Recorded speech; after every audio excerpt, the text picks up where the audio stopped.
Hello and welcome to Data Science for Everyone. This is a second video of a video series on how to perform statistical analysis in Python. In the previous video, we talked about how we can analyze any dataset using measures of center and spread. In this video, I'll be talking about probability. Before I begin, I'd like to say a lot of my viewers have not subscribed to my channel yet.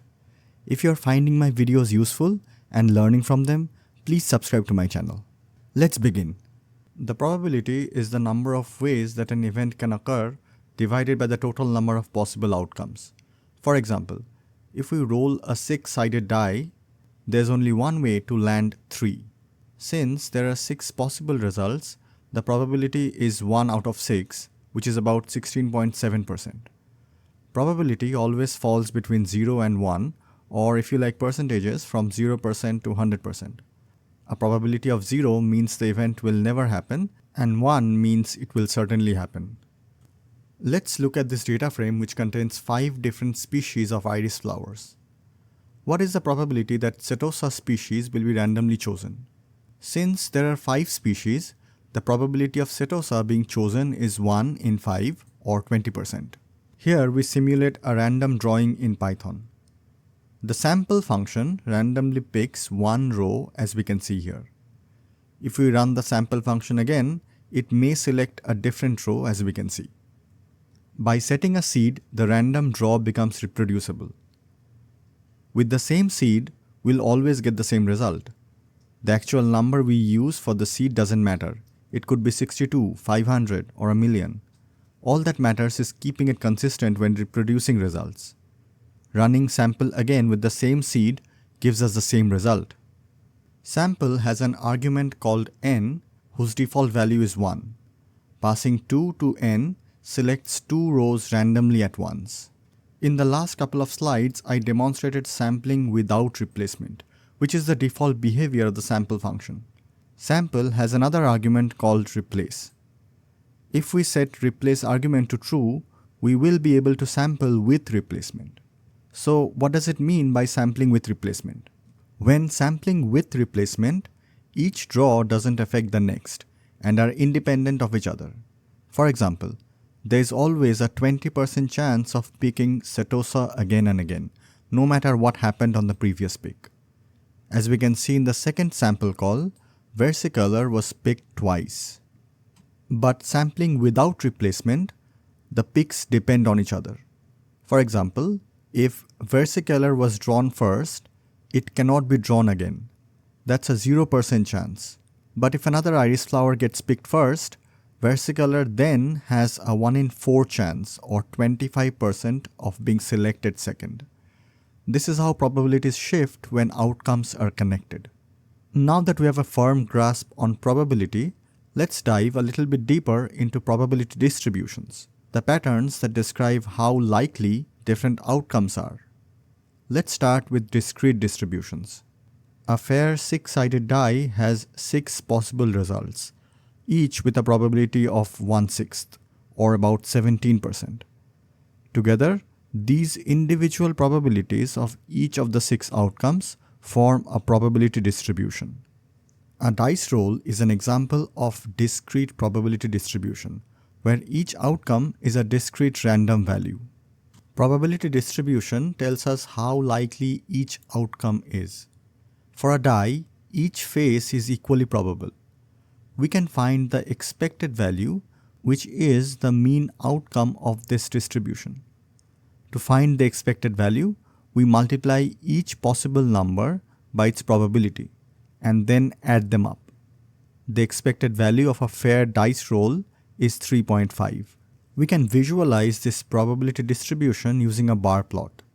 This bar plot shows that each outcome, 1 through 6, is of equal height of about 0.17. We can calculate probabilities of different outcomes by taking the areas of the probability distribution.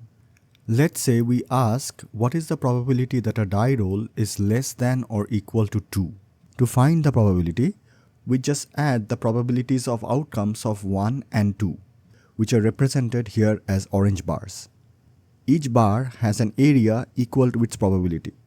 So summing the areas of the faces 1 and 2 gives us 0.33.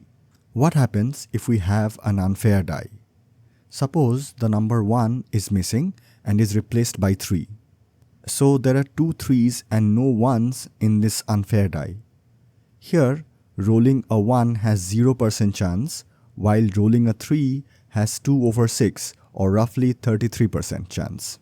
The expected value for an unfair die is slightly more compared to the fair die as shown here. We can visualize a probability distribution for the unfair die using a bar plot again.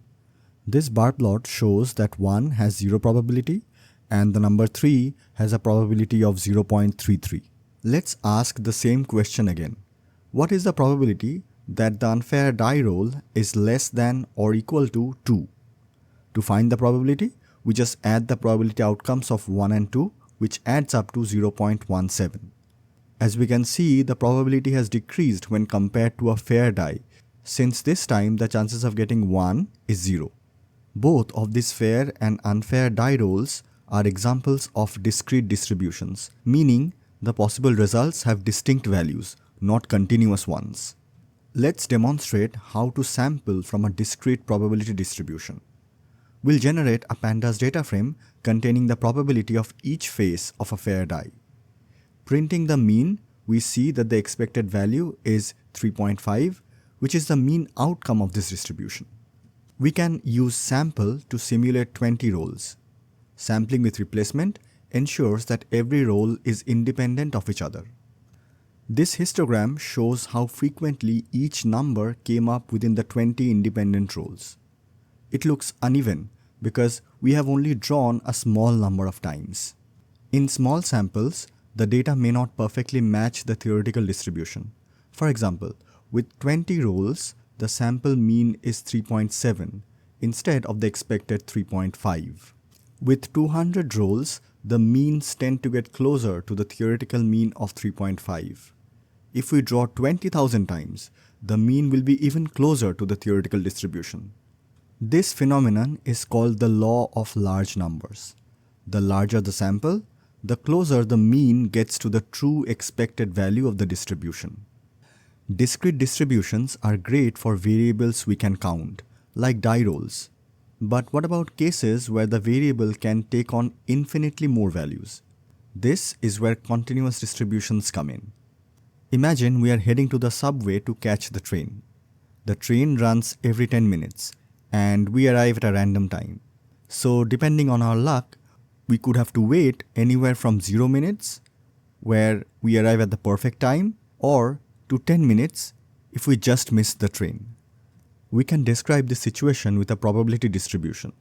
Since the wait time could be anywhere between 0 and 10 minutes, there is an infinite number of possibilities, which makes it a continuous variable.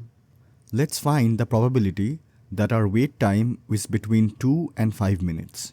Just like before, the probability comes from the area under the curve. Let's calculate the probability that we'll wait between 2 and 5 minutes. We take the difference of the time cutoffs, which is 3, and then we multiply it by the height of the distribution, which is 1 over 10. The results show that the probability of wait time between 2 and 5 minutes is 0.3 or 30%. Instead of doing calculations manually, we can use the uniform.cdf function from scipy.stats to compute the probabilities of a uniform continuous distribution. Let's say we want to find out the probability of wait time under 5 minutes. We use the uniform.cdf function with a value of 5. The lower bound is set using the loc argument, which is 0, and the range is set using the scale argument, which is 10. The probability of waiting 5 minutes or less is about 0.5 or 50%. On the other hand, to find the probability of waiting time more than 5 minutes, we subtract the probability of waiting 5 minutes or less from 1. To calculate the probability of waiting time between 2 and 5 minutes, we can take the probability of waiting less than 5 minutes and subtract it from the probability of waiting less than 2 minutes. The result is 0.3 or 30%. If we take the entire range from 0 to 10 minutes, the total area under the line equals to 1. That's because waiting anywhere between 0 and 10 minutes is guaranteed to encounter one train.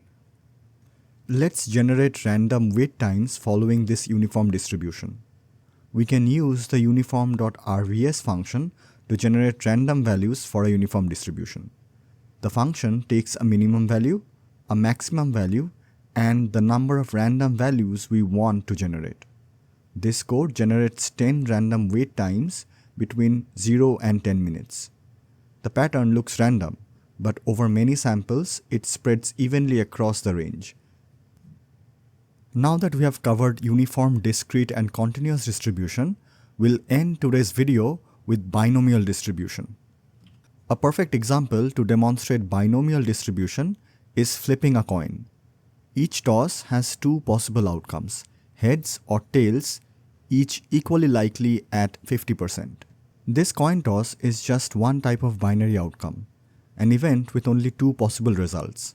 We can label them as success or failure, win or loss, or even 1 and 0. To simulate binomial distribution, we can use the binom function in scipy.stats package in Python. We can use binom.rvs function where 1 is the number of coins or trials per experiment, 0.5 is the probability of heads, and size equals to 1 is the number of experiments. The result is either 1 for heads or 0 for tails. Now let's say we want to perform 10 flips instead of 1. We'll set the size argument to 10. We end up with a series of 10 results, each either 0 or 1. In this example, we are tossing 10 coins in a single experiment and counting how many times heads come up. The result is a single number, which is the total number of heads or successes. Here we flip 10 coins per experiment and repeat each experiment 10 times. Each result shows how many heads were obtained in each of the 10 experiments. We can also change the probabilities. Let's say our coin is not a fair coin and probability of heads is only 0.3. We can simulate this biased coin toss by setting the second argument to 0.3. The result skews towards the lower end since multiple heads are less likely. The binomial distribution describes the probability of achieving a number of successes in independent trials. With 10 coin flips at 50% probability, the most likely outcome is 5 heads represented by the tallest bar here. Let's calculate the probabilities for binomial distributions. Let's say we ask what is the probability of exactly 5 heads in 10 coin flips. We'll use the binom.pmf function to compute the results. The result is about 0.25 or 25%. To find out the probability of 5 heads or fewer, we'll have to use the cumulative probability distribution function or CDF. As we can see, the probability of 5 heads or fewer is 0.62 or 62%. To find the probability of more than 5 heads, we can subtract the probability of 5 heads or fewer from 1. On a final note, we have to remember that binomial distribution works only if trials are independent. That is, one coin flip should not affect the next. With that, we have come to an end of the second part of the video on statistical analysis in Python. If you have liked my video, please like, comment, and subscribe. I'll see you in the next video. Thank you.